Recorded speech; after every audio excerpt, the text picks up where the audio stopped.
Il y a 1000 ans, les steppes sauvages d'Asie centrale étaient sillonnées par des peuples de cavaliers nomades.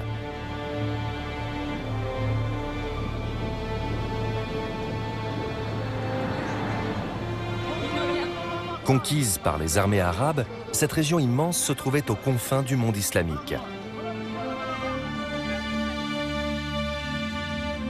Elle s'étendait jusqu'à la Chine et la Mongolie à l'est, la mer Caspienne à l'ouest, l'Afghanistan au sud et la Russie au nord. C'était un carrefour vital entre l'Orient et l'Occident, pivot de la route de la soie par laquelle transitaient les marchandises de Chine et d'Inde à destination de l'Europe.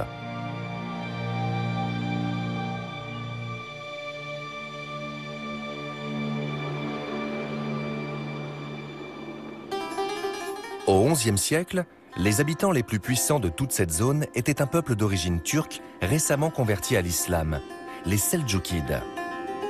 Ces guerriers avaient établi leur domination sur ces terres sauvages et inhospitalières.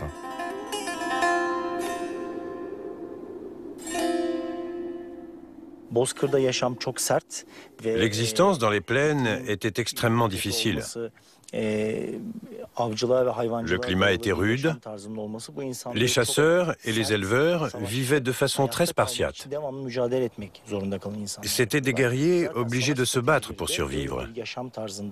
Des cavaliers et des archers émérites.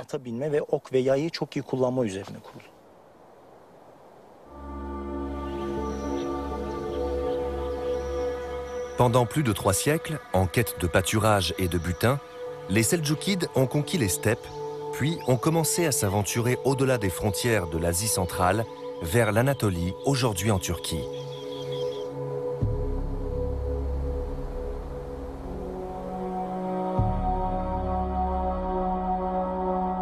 Cette soif d'expansion allait changer l'équilibre des forces mondiales.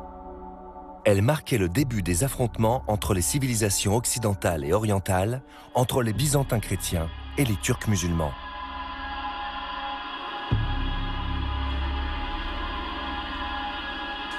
C'est ici, près de Malazgirt, dans l'est de l'Anatolie, que les armées seldjoukides et byzantines se sont retrouvées face à face le 26 août 1071.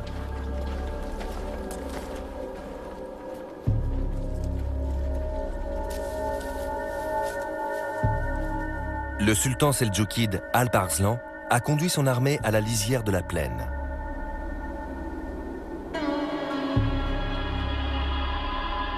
Ces étendues arides et désolées constituaient un champ de bataille idéal pour une armée habituée aux steppes d'Asie centrale.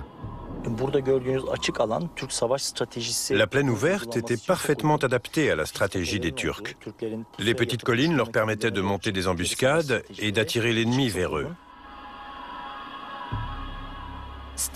Comme dans la steppe, ils pouvaient se déplacer rapidement à cheval et mettre en pratique leur tactique.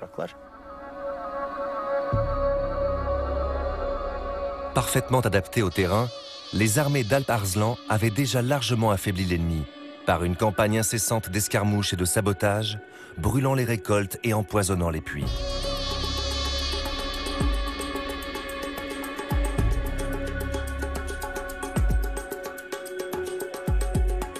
Mais la cavalerie seldjoukide était en infériorité numérique. Alors, au lieu de se lancer dans un assaut général, les Turcs ont harcelé l'ennemi, lançant de petites attaques répétées afin de l'attirer dans un piège mortel. Les Seldjoukides étaient des guerriers rapides, bien armés et surtout d'une grande habileté.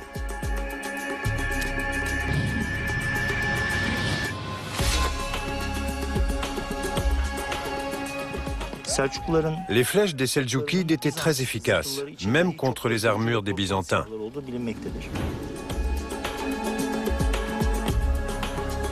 Se sentant défiée, l'infanterie byzantine est passée à l'attaque. À son approche, les Turcs ont fait semblant de battre en retraite. Mais très vite, leurs archers à cheval, qui s'étaient embusqués derrière les collines, se sont élancés. Dans les rangs byzantins, la confusion était totale. L'armée a été écrasée par les Turcs. Contre toute attente, les soldats d'Alp Arslan ont ainsi détruit la puissante armée byzantine et l'Empire chrétien a perdu les terres fertiles d'Anatolie.